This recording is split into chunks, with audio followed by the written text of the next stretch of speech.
The invasion begins. Earth was celebrating its greatest technological achievement to date. The quantum grid, a revolutionary global power system that promised unlimited clean energy for every nation, had just gone online. Commander Maya Chen stood on the observation deck of the International Space Station, watching as darkness gave way to light across the planet below. Cities that once flickered now blazed with steady brilliance as the grid took hold. "Beautiful, isn't it?" asked Colonel James Harrison, floating up beside her. Humanity finally getting its act together. Maya nodded, her dark eyes reflecting the illuminated Earth. At 38, she'd spent nearly a decade commanding the ISS's military division, overseeing defense satellites and monitoring deep space. "Let's hope it lasts," she replied. That's when they saw it, a ripple in the fabric of space about 500,000 kilometers beyond the moon. At first, it appeared to be a sensor malfunction, a blip that shouldn't exist. Then another ripple, larger this time, followed by dozens more. "What the hell?" James muttered, reaching for the comms. "Control, this is ISS. We're detecting spatial anomalies in Sector 7. Confirm." The response was immediate. "ISS, we're seeing them too. All observatories worldwide are reporting the same phenomenon." Maya's military training kicked in. "Alert all defense networks," she ordered. "This is not natural." Within hours, the ripples had formed into massive portals, swirling vortices of dark energy that tore holes in the cosmos. And through these breaches came the ships, thousands of them, sleek and obsidian, moving with impossible grace. The lead vessel alone was nearly the size of Manhattan, flanked by smaller craft that still dwarfed the largest human battleships. For 3 days, the alien fleet simply orbited, ignoring all attempts at communication. Earth's governments bickered and panicked while civilians alternated between fascination and terror. Some religious groups declared the end times had arrived. Others welcomed what they hoped would be enlightened cosmic visitors. They were all wrong. On the 4th day, without warning or provocation, the alien fleet attacked. The assault began with a series of electromagnetic pulses that fried the quantum grid and most electronic systems worldwide. Cities plunged into darkness. Communication networks collapsed. Military defenses went offline. Then came the kinetic bombardment, specialized projectiles dropped from orbit that detonated with the force of tactical nuclear weapons, but without radiation. Major cities were hit first: New York, London, Beijing, Moscow, Tokyo, all devastated within minutes. The casualty count rose into the millions within the first hour. Maya watched in horror from the ISS as the planet she had sworn to protect burned. The space station itself was spared, inexplicably ignored by the alien fleet. "They're not just attacking," James said, his face ashen, as they monitored what few systems remained functional. "They're methodical. They're hitting military installations, power infrastructure, communication hubs." "It's an extermination," Maya replied, her voice hollow. "They're wiping us out systematically." The second wave targeted smaller cities and military bases. The third struck agricultural centers and water treatment facilities. By the end of the first day, human civilization teetered on the brink of collapse. Yet somehow, against all odds, resistance formed. In bunkers deep beneath the Rocky Mountains, surviving U.S. military personnel established contact with counterparts in other nations. In hardened facilities designed to withstand nuclear war, scientists worked frantically to understand the enemy. Among them was Dr. Nikolai Sokolov, a Russian quantum physicist whose research facility in Siberia had been overlooked in the initial attack. While analyzing debris from a downed alien fighter, he made a startling discovery. The alien's technology operates on quantum entanglement principles, he explained during an emergency broadcast over the hardened military frequencies. Their weapons, their shields, their very propulsion systems, all linked through a centralized quantum network. Maya, who had managed to establish contact with the surviving Earth Command, listened intently from the ISS. More importantly, Sokolov continued, "I've detected a vulnerability. Their entanglement system requires constant synchronization with the mothership. Disrupt that connection, and their entire network could collapse." It was the first glimmer of hope. Within hours, Operation Counterattack was born. A desperate plan to exploit this weakness and strike back against the seemingly invincible invaders. The remaining militaries pooled their resources. Surviving scientists worked around the clock to develop weapons that could penetrate alien shields. Pilots trained on hastily modified aircraft designed to evade alien targeting systems. And at the center of it all was Maya Chen, recalled from the ISS in a daring rescue mission, just hours before the aliens finally turned their attention to the space station and obliterated it. Back on Earth, Maya took command of the Global Resistance's Space Division, transforming from observer to leader in humanity's darkest hour. Her mission: develop the capability to not only fight back, but to take the battle to the enemy mothership itself. The aliens, however, were not idle. Their attacks continued, more targeted now as they hunted down the last pockets of organized resistance. Underground bunkers were breached. Hidden military installations were discovered and destroyed. The alien ground forces, biomechanical horrors that seemed part machine, part insect, pursued survivors with relentless efficiency. 3 months into the invasion, humanity had lost over 2 billion lives. The survivors were scattered, hiding in remote locations or deep underground. Food was scarce, medicine scarcer. Despair threatened to extinguish the last embers of hope. Then came the breakthrough. Dr. Sokolov, working with quantum engineers from 5 continents, developed what he called the entanglement disruptor, a device capable of severing the quantum link between alien ships and their mothership. Initial tests showed promise, disabling smaller alien craft long enough for them to be destroyed by conventional weapons. But Maya knew this wasn't enough. Taking out fighters one by one would never turn the tide. They needed to strike at the heart, the mothership that controlled the entire invasion force. "We need to go offensive," she argued during a tense strategy meeting in the Resistance headquarters beneath the ruins of Denver. "All these months, we've been reacting, defending. That's not how we win this." General Williams, the highest-ranking military officer to survive the initial attack, leaned forward across the makeshift conference table. "What exactly are you proposing, Commander?" Maya brought up a holographic display showing the alien mothership. "We build a ship, something small, stealthy, capable of approaching the mothership undetected. We equip it with Sokolov's disruptor, amplified to affect the entire command vessel. Then we send a team to infiltrate and deploy it from inside." The room fell silent. "That's suicide," Williams said finally. "Maybe," Maya acknowledged, "but it's also our only chance. We can't win a war of attrition. We're outnumbered, outgunned, and running out of resources. But if we can take out their command structure in one decisive strike." She let the implications hang in the air.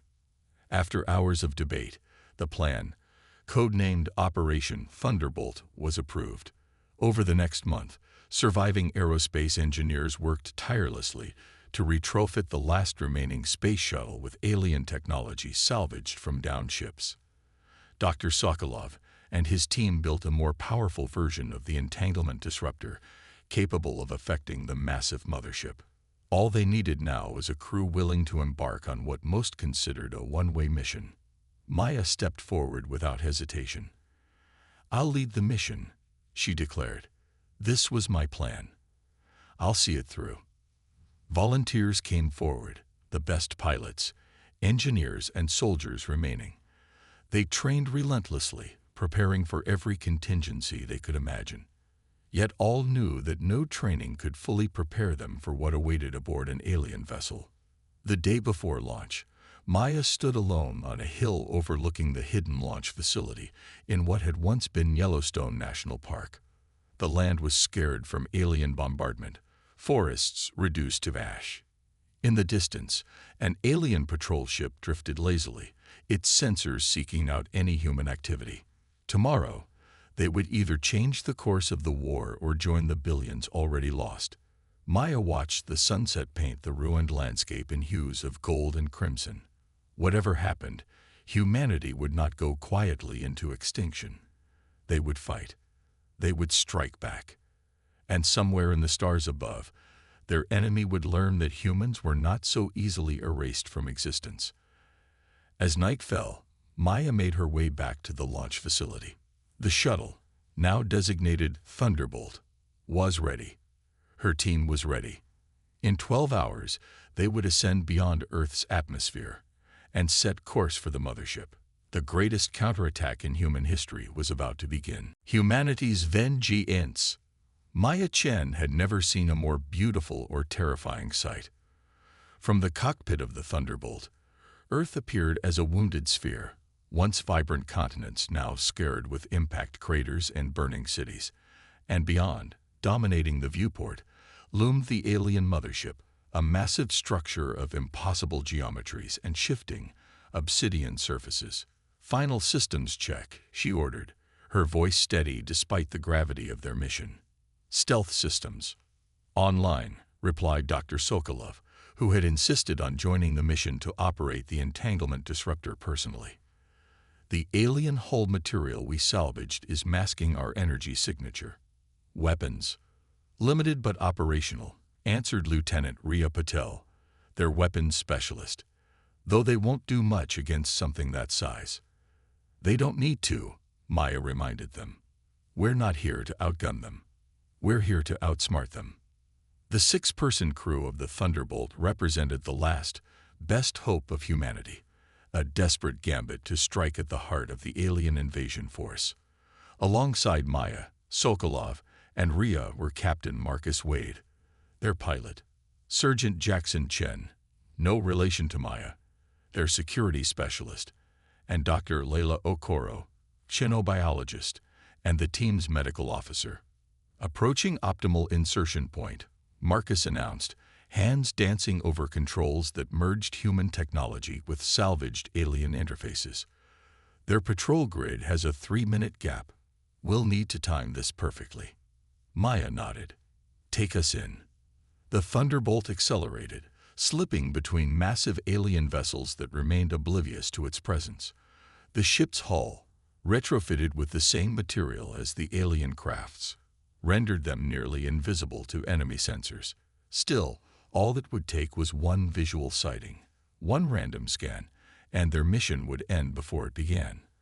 As they approached the mothership, its true scale became apparent. The vessel was not merely ship-sized but city-sized, perhaps even country-size, a floating world of metal and energy that housed the invasion force. "There," Lila said suddenly, pointing to a section of the hull that pulsed with a different rhythm than the surrounding area. "That could be an access point, some kind of maintenance hatch or docking bay." Marcus adjusted course, bringing them closer to the identified section. "I'm detecting a different energy signature here, possibly an airlock or external port." "Can we breach it?" Maya asked. Sokolov studied his readings. "I believe so. Their security seems focused on repelling large-scale attacks, not infiltration. They never expected anyone to get this close." "Their mistake," Maya said grimly. "Marcus, bring us alongside. Jackson, prep for breach."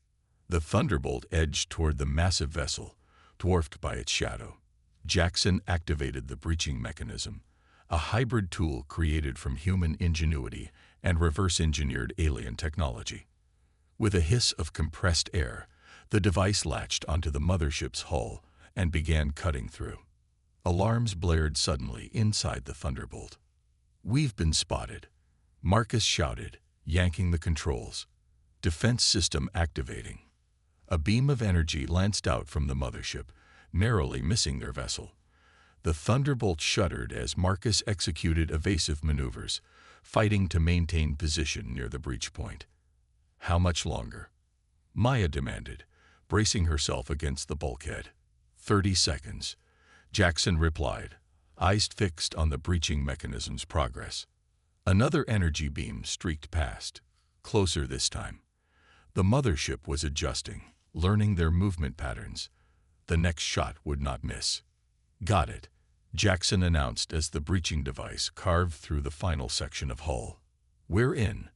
Everyone, move," Maya ordered. "Marcus, once we're clear, get the ship to the rendezvous coordinates. If we're not back in 3 hours." "I'm not leaving without you," Marcus interrupted. "That's an order, Captain," Maya said firmly. "Humanity needs to know what happened here, even if we fail." The 5 infiltrators moved through the breach tunnel into the alien vessel, leaving Marcus alone on the Thunderbolt. The shuttle detached seconds later, narrowly avoiding another energy blast as it disappeared into the darkness of space. Inside the mothership, Maya and her team found themselves in a cavernous chamber pulsing with bioluminescent light. The architecture defied human understanding. Corridors that seemed to bend in impossible directions, surfaces that rippled like liquid yet felt solid to the touch. "The air is breathable," Lila confirmed, checking her instruments. "Similar to Earth's composition, but with higher oxygen content." "They wanted our planet," Rhea murmured. "Makes sense they'd be adapted to similar conditions." "Which way?" Jackson asked, weapon ready as he scanned for threats. Sokolov consulted a device of his own design. "The quantum entanglement signature is strongest in that direction," he said, pointing toward a pulsing corridor.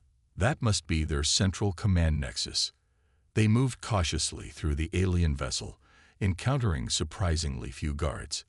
Those they did meet, biomechanical entities that moved with unsettling fluidity, were quickly dispatched by Jackson and Rhea using modified weapons designed to disrupt the aliens' neural networks. "It's too easy," Maya said after they'd covered nearly a kilometer without significant resistance. "They should have detected us by now." "Perhaps they're overconfident," Layla suggested. "They've never faced a serious threat from us before."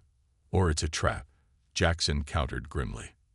They reached a massive chamber dominated by a swirling vortex of energy, a quantum core that pulsed with power. Surrounding it were dozens of alien entities, more sophisticated than those they'd encountered earlier. These appeared almost regal, with elongated forms and multiple appendages that manipulated holographic interfaces. "The command center," Sokolov whispered, awe and fear mingling in his voice. "And that," he pointed to the energy vortex, "is their central quantum processor, the nexus of their entire network." Maya assessed the situation quickly. "We'll never fight our way through all of them. We need a diversion." Before they could formulate a plan, one of the alien commanders turned suddenly, its sensory apparatus fixing directly on their position. A high-pitched sound filled the air. An alarm. "Cover blown," Jackson shouted, raising his weapon as alien guards converged on their position. What followed was chaos. Energy blasts exchanged in both directions, the infiltration team fighting desperately against overwhelming numbers. Jackson took a hit to the shoulder, but kept firing. Rhea deployed a series of modified EMP grenades that temporarily disabled several aliens. Layla and Sokolov worked frantically to assemble the entanglement disruptor while Maya provided covering fire. "It's ready," Sokolov announced finally, the device humming with power in his hands. "But I need to get closer to the core." Maya made a split-second decision. "Everyone, fall back to the entry corridor. Provide covering fire." She turned to Sokolov. "Give me the device. I'll get it to the core." "Commander, no," Sokolov began.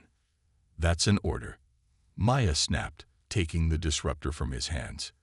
"Get the team out. If I'm not back in 5 minutes, return to the rendezvous point." Before anyone could argue further, Maya charged toward the quantum core, dodging energy blasts with an agility born of desperation. An alien stepped into her path. She slid beneath its reaching appendages and continued on. Another fired at her. She used a fallen alien's body as a shield and pushed forward. The quantum core loomed before her, its energy washing over her in waves that made her skin tingle and her vision blur. According to Sokolov's calculations, the disruptor needed to be placed directly within the core's influence radius to be effective. Maya reached the outer boundary of the swirling energy, disruptor clutched against her chest. The aliens had realized her intent now. They converged from all directions, desperate to stop her. Too late. With one final lunge, Maya hurled herself and the device into the quantum vortex. Pain beyond imagining coursed through her body, as energies never meant for human contact engulfed her. Through blurring vision, she activated the disruptor's final sequence. The device latched onto the core's energy signature and began its work, disrupting the quantum entanglement that linked the entire alien fleet. The effect was immediate and catastrophic. Throughout the mothership, systems failed, lights flickered, gravity wavered. The commanding aliens collapsed, their connection to the network severed. Throughout the solar system, alien ships suddenly lost power and direction, their coordinated attack dissolving into chaos. Maya felt herself falling as the quantum core collapsed in on itself, its energy dissipating in spectacular fashion. The last thing she saw before consciousness fled was the alien command center erupting in explosions as feedback cascaded through their systems. She had succeeded. Earth was saved. Her final thought was of the planet she would never see again. Consciousness returned in fragments. Beeping machines, hushed voices, pain that ebbed and flowed like the tides. Maya opened her eyes to find herself not in the alien mothership, but in a medical bay. Lila Okoro stood over her, a relieved smile breaking across her face. "Welcome back, Commander," she said softly. "You had us worried." "How?" Maya croaked, her throat parched and raw. "Jackson," Lila explained, offering her water. "He disobeyed orders, charged in after you when the core began to collapse. Pulled you out seconds before the whole chamber imploded." Maya drank gratefully, then asked, "The mission?" Complete success, came a new voice as Sokolov entered the room. The Russian physicist looked exhausted but triumphant. The disruptor worked even better than anticipated. When the mothership's quantum network collapsed, it created a cascading failure throughout their entire fleet. Ships shut down. Some exploded. The rest retreated through the spatial portals, which then collapsed behind them. "Earth?" Maya asked. "Still there," Sokolov said with a smile. "Damaged, yes. Wounded, certainly. But alive. And free." Over the following days, Maya learned the full extent of their victory. Humanity had not merely survived, they had pushed the invaders back entirely. The alien fleet, once seemingly invincible, had been crippled by the loss of their command structure. Those ships that could still function had fled, apparently unwilling to continue the fight without central coordination. More importantly, the technology salvaged from the mothership before its destruction provided humanity with quantum leaps in scientific understanding. The entanglement disruptor had not only severed the aliens' network, but had captured vital data in the process. "We know where they came from now," General Williams informed Maya during her debriefing. 6 weeks after the mission, a star system about 70 light-years from Earth, and thanks to the propulsion technology we salvage, we might be able to reach it within a generation. "You want to pursue them," Maya realized. It wasn't a question. "They attacked us without provocation," Williams said simply. "Killed billions. We need to ensure they never return, and the best defense is a strong offense." Maya understood the reasoning, even if part of her hesitated at the prospect of humanity becoming the aggressor. But perhaps there was another way. "Before we go in with guns blazing," she suggested, "we should try to understand them. The data we captured might contain their language, their culture, their reasons for attacking. If we can communicate, that will be part of the mission," Williams assured her. "We're not just sending soldiers. We're sending diplomats, linguists, scientists, preparing for peace and war simultaneously." The general stood and extended his hand. "And we want you to lead the expedition, Commander Chen. No one has more experience with these aliens than you do." Maya looked out the window at the ravaged landscape beyond. Earth would rebuild. Humans always did. But next time, they would be ready. Not just to defend, but to venture outward, to establish humanity's place among the stars. She took the general's hand. "When do we start?" 5 years later, the UES Thunderbolt I, humanity's first true interstellar vessel, prepared to depart Earth orbit. Constructed using a fusion of human ingenuity and adapted alien technology, the massive ship carried 10,000 passengers, military personnel, scientists, colonists, and their families.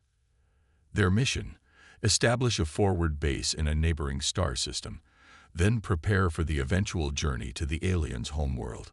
On the bridge, Admiral Maya Chen looked out at the stars stretching endlessly before them.